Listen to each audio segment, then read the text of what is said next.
Good evening and welcome to Source 16 News at 10. Thanks for joining us. Well, severe weather is moving across western Kentucky at this hour. For more on what we can expect, here is meteorologist David Bryant.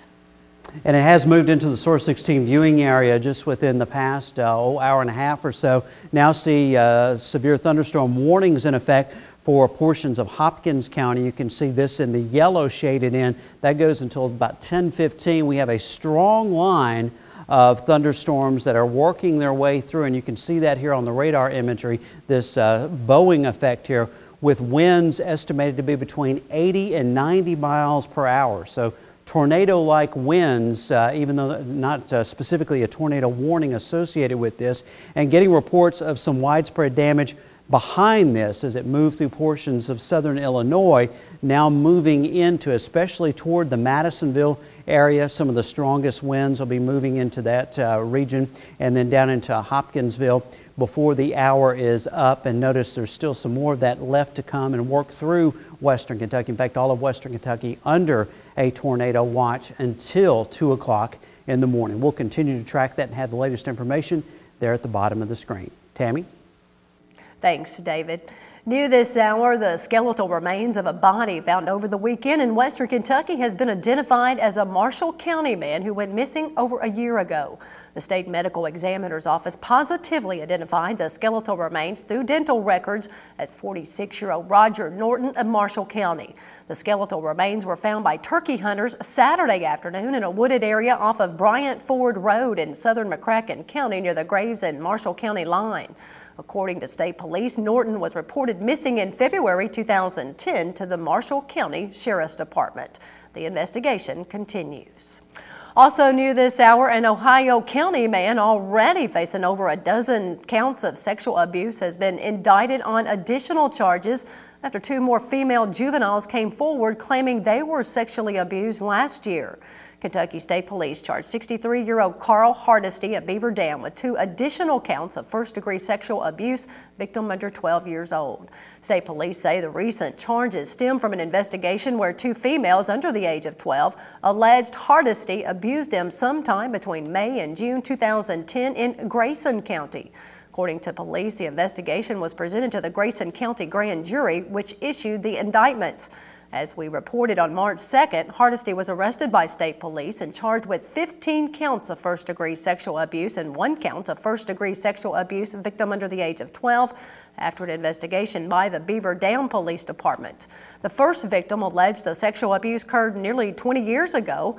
While investigators were conducting interviews, two more victims surfaced alleging similar conduct of Hardesty. He remains lodged in the Ohio County Detention Center. Well, Hopkinsville City Council tonight approved the second reading of their amended capital budget for fiscal year 2010-11. The budget passed on a 6-4 vote with councilmen Fred Atkins and Charlie Henderson and councilwomen Kimberly McCarley and Ann Cherry voting no. The capital budget includes a $23,000 car for the mayor and a new police motorcycle worth a little over $23,000.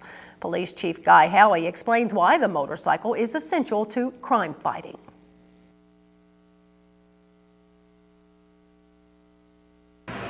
Street going out towards the parkway, there is no way that we can park a police car anywhere along there and enforce the traffic. With a motorcycle, there would be very little square footage to park and to utilize traffic enforcement through there. Cox Mill and Country Club, when we have accidents at that intersection with the red light, there's really no place park a car there that's safe. In other business, City Council unanimously approved the second reading of a no parking zone on Thomas Street and an ordinance to change the name of the Planning Commission to Community Development Services. Military officials have released the names of 4 Fort Campbell soldiers who were killed Saturday by a suicide bomber in Afghanistan. The soldiers are identified as 35-year-old Sergeant First Class Charles Atkins of Sandusky, Ohio, 39-year-old Staff Sergeant Cynthia Taylor of Columbus, Georgia, 28-year-old Sergeant Linda Pierre of Immokalee, Florida, and 21-year-old Specialist Joseph Kemper of Warrensburg, Montana. The soldiers were all assigned to Headquarters and Headquarters Company, 101st Special Troops Battalion, 101st Sustainment Brigade. Source16 has learned that a Fort Campbell soldier reportedly died at the local Army post yesterday. Military officials have confirmed the soldier's death, but at this time say they are not releasing the name of the soldier who collapsed during a training exercise at the local post and was taken to Blanchfield Army Community Hospital. Details have not been released, but emergency officials report 6 Hopkinsville Water Environment Authority workers were injured in a wreck near Pembroke this afternoon. Around 2 o'clock this afternoon, emergency officials responded to Kentucky 115, the Pembroke Oak Grove Road at the Rosetown Road intersection near the Rosedale Cemetery, where Sheriff Livy Level says a tractor-trailer reportedly sideswiped an HWEA truck with the 6 men. Kentucky 115 was closed for several hours while crews removed the semi and cleaned up over 100 gallons of diesel fuel that spilled from the tractor-trailer. Officials say the injuries were non-life-threatening. In other news, the Pennyroyal Area Development District and the West Kentucky Workforce Investment Board announced today a new economic growth strategy for workforce and economic development in the region.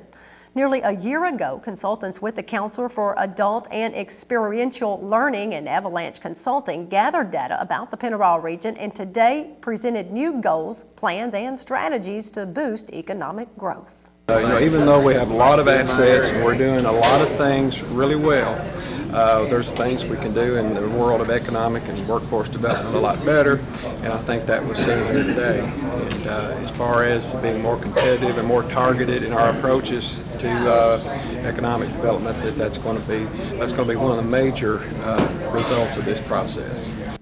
The new strategies are geared toward 4 goals, including advancing the region's talent pipeline, building entrepreneurship, promoting growth, and engaging in marketing.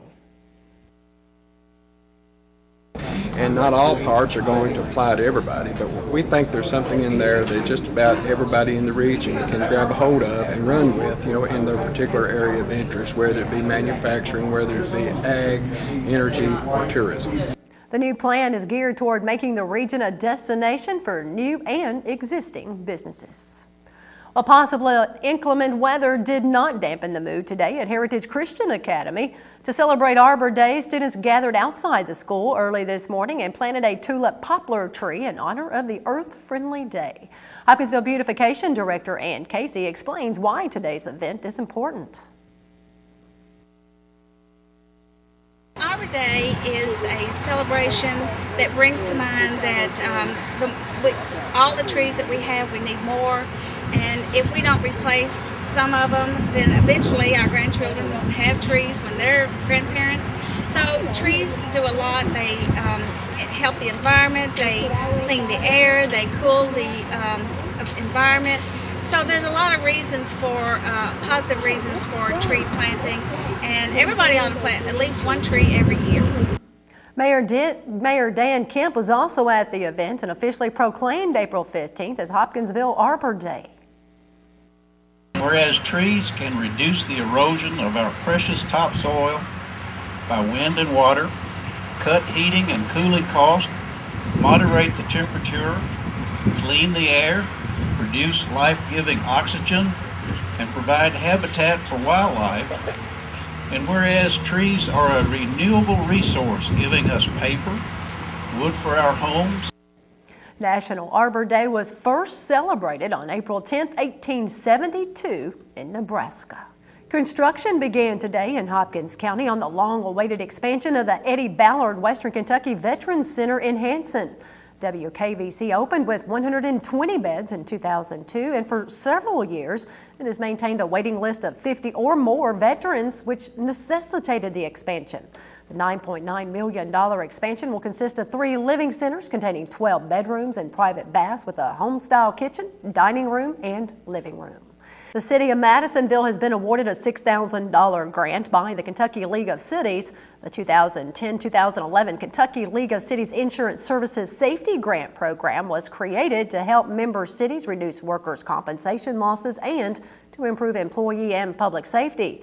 Madisonville Mayor David Jackson says, quote, "These grant funds will be utilized to offset costs associated with safety training, protective gear, and public safety signage."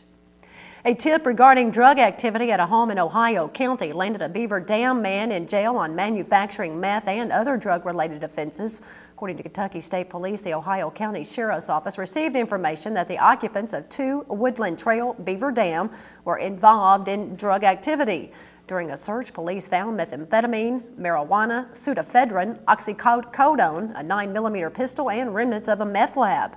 Police arrested and charged 36-year-old Lawrence Lozano Jr. with manufacturing meth, 2 counts of possession of a controlled substance, possession of a meth precursor, and possession of marijuana. He was lodged in the Ohio County Jail. A Benton woman was flown to an Indiana hospital after she was injured when her vehicle overturned Monday morning. 30-year-old Miranda Mason was driving on Kentucky 348, the Simpsonia Highway, when she ran off the shoulder of the road and overcorrected, causing her vehicle to hit a ditch and overturn. The Marshall County Sheriff's Department reports Mason was transported by PHI to Evansville for treatment of injuries. Well, tonight's Mega Millions jackpot is $12 million and tomorrow's Powerball jackpot is $56 million.